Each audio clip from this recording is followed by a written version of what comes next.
नमस्कार, मैं श्यामगिरी। आप देख रहे हैं टीवीसीएन न्यूज। टीवीसीएन न्यूज में आप सभी दर्शकों का स्वागत है। बिहार में पप्पू यादव को जो जेल में डाला गया था और गिरफ्तार किए गए थे, पप्पू यादव का देर शाम जमानत हो गया और वह जेल से निकल गए।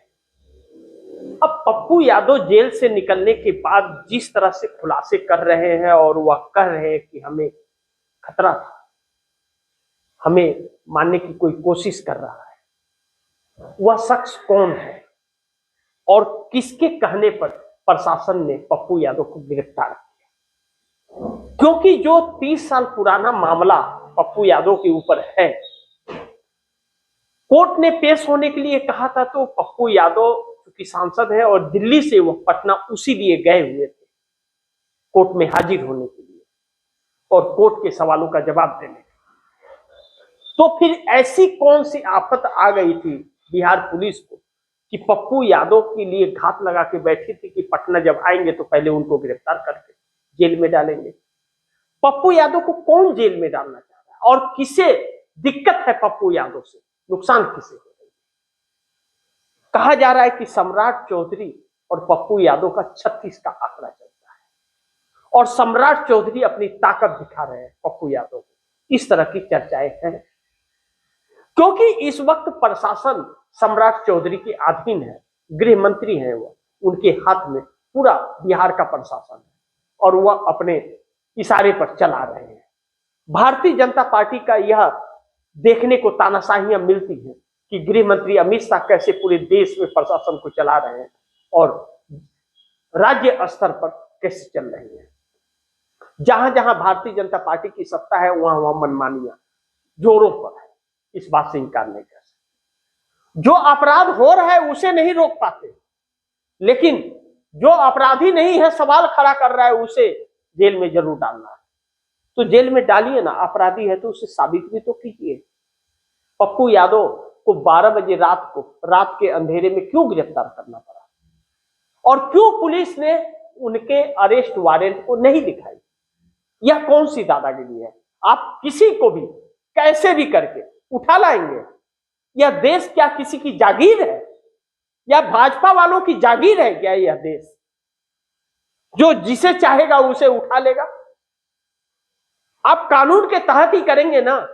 और वह प्रशासन क्यों नहीं अरेस्ट वारंट दिखाई पप्पू यादव को कि आपको उठाने के आदेश है? किसने आदेश दिया था? साफ दिख रहा है यह।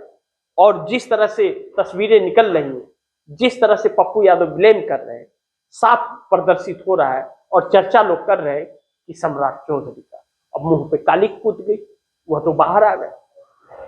लेकिन 3-4 दिन जेल में रख करके पप्पू यादव को कौन सा तीर मार लिया सम्राट चौधरी ने? सम्राट चौधरी भी कभी जेल जाएंगे क्योंकि उनके ऊपर भी बहुत सारे आरोप है।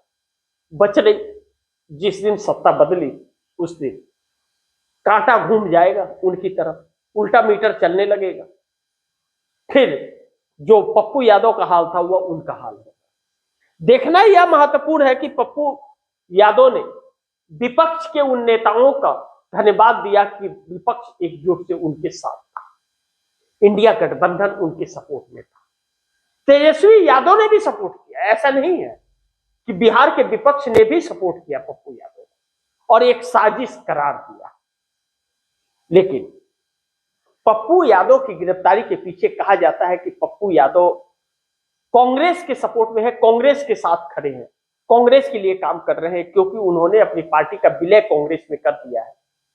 वह कांग्रेस के हैं लेकिन सांसद निर्दलीय है, बस फर्क इतना ही है। अब ऐसे में पप्पू यादव को जिम्मेदारी भी कांग्रेस दे रही है, ऐसा नहीं है। और बिहार के अंदर कांग्रेस को मजबूत करने का कार्य और रणनीति बनाने का कार्य कर रहे हैं। इससे दिक्कत किसे हो? इसे सम्राट चौधरी जैसे लोगों को बड़ी दिक्कत होने वाली है आने वाले वक्त में। अब ऐसे में एक साजिश के तहत पप्पू यादव को जेल डाल, लेकिन छूट गए।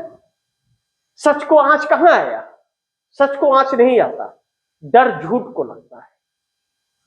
आज सत्ता है कल नहीं रहेगी। अब पप्पू यादव निर्दलीय सांसद है और वह छूट गए हैं, तो अब छूटने के बाद जब बजट सेशन का दूसरा चरण मार्च में शुरू होगा पार्लियामेंट में, तो पप्पू यादव वहां पार्लियामेंट के अंदर भी उनकी आवाजें बुलंद होंगी और सवाल तो पूछे जाएंगे, इस बात से इनकार नहीं कर सकते। देखना यह महत्वपूर्ण है कि अब इसका प्रभाव क्या पड़ता है, क्योंकि पप्पू यादव के समर्थक जो पटना से किशनगंज तक आक्रोशित थे, वह जिस तरह से सड़क पर आ गए थे, इससे पप्पू यादव को राहत मिला। लेकिन कहा यह भी जा रहा है और तस्वीरों में देखने को मिलता है, कोरोना काल में ही मिला, जब भी कहीं आपदा आती है बिहार के अंदर, पप्पू यादव सबसे पहले व्यक्ति होते हैं नेता के तौर पर पहुंचने वाले। जहां सरकार नहीं पहुंचती वहां पप्पू यादव कोरोना काल में पहुंच करके लोगों की मदद किया करते थे। लेकिन उसी पप्पू यादव गिरफ्तार कर लिया। यही वजह है कि पप्पू यादव के साथ बिहार की जनता एकजुट रहती है और पप्पू यादव उनके ताकत, और वही जनता पप्पू यादव की ताकत है।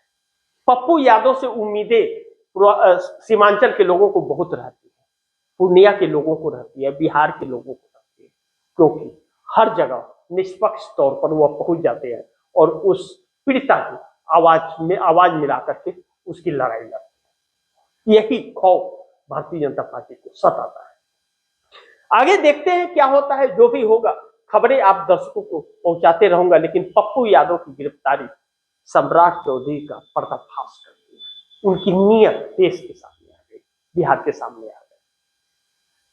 लेकिन पप्पू यादव के सामने सम्राट चौधरी को झुकना ही पड़ा, प्रशासन जेल से बाहर आ गए। देखते हैं आगे क्या होता है, जो भी होगा खबरें आप दर्शकों तक लाता रहूंगा। आप दर्शकों की क्या राय है, क्या सुझाव है, कमेंट बॉक्स में जरूर दीजिएगा। इस खबर को ज्यादा से ज्यादा शेयर कीजिएगा और अपने दोस्तों को भी कहिएगा आगे शेयर करें। आपने अगर TVCN न्यूज को सब्सक्राइब नहीं किया तो सब्सक्राइब कर लीजिए, फिर दोस्तों को भी कहिएगा सब्सक्राइब करें। मिलते हैं अगली खबर के साथ, तब तक के लिए नमस्कार।